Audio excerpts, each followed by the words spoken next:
The Castillo de San Marcos behind me was constructed over a century after the town was founded. There had been multiple forts on this side and on Anastasia Island over here to the water side.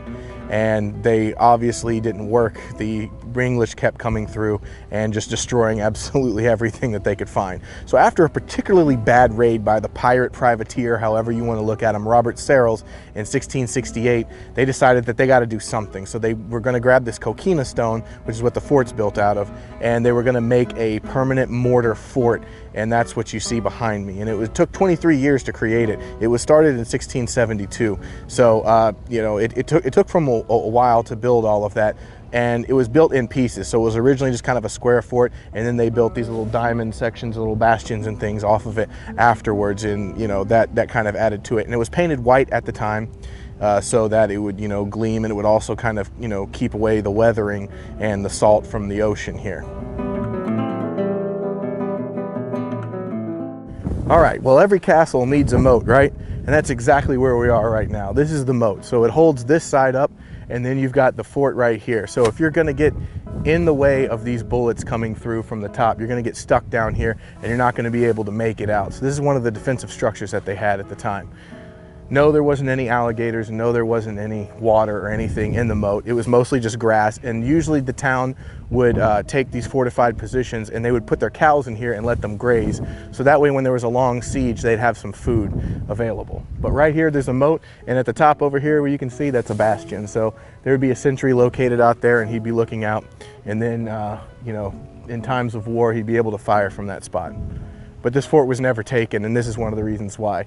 I mean, if you're looking at it like just a normal person, you know, like, how am I going to climb up this? This is like super high up. Like, I'm getting shot right now. They're shooting at me from over there, shooting at me from that position.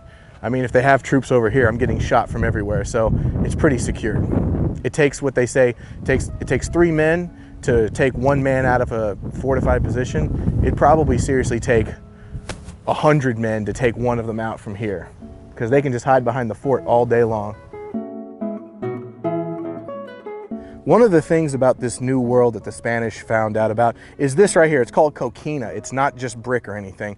This is a bunch of little shells, little dead organisms that have been kind of congealed into this big mass, and they made a big quarry of it over across the bay in Anastasia Island. And what's cool about it is, if you can see, like, these are bullet holes, right? This is like a firing squad area, and so they don't chip and break away. Now here, obviously it did, but they mostly just kind of go in. So when you're being bombarded, you'll see cannon holes all over this place. And what would happen is the English would fire their cannons into this, and it would just sink in. And then they would take this is white paint. The whole fort was painted white, and they would just paint back over it, you know, in the middle of the night. And since they were doing Catholic rituals, the English and the French, they were Protestant, so they weren't used to all the pomp and circumstance of a Catholic mass. They tended to think that they were doing magic or something, so like black magic or whatever, because every time they'd fire cannonballs into them, it would just sink into the wall. They'd paint over it, and it looked like there was no damage to the fort. So it really helped them out. It's really cool. A lot of the old buildings and walls here are made of this coquina stuff. It's very, very Floridian. I know that they use it in other places, you know, Havana and other stuff like that. But this is very Floridian, especially like Spanish period. So it's one of the cool materials that they have.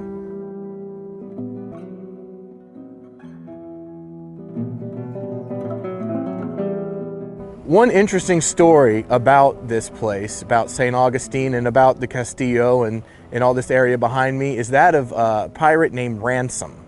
And he was captured and was going to be executed by garrote. Now, that's different from hanging. That's when they sit you down and just slowly tighten a rope around your neck until you choke to death. Well, it kept tightening and tightening and tightening and tightening until the rope actually broke, and he fell to the ground, obviously gasping for air. Well, they wanted to kill him again, right? You know, just give him another shot. But the friars in the town was like, this is a sign from God. You have got to let him live. So they took him and let him recover back at their mission back into town. And then they held him for a time period right here at the Castillo de San Marcos, which you can see, which is behind the camera right now.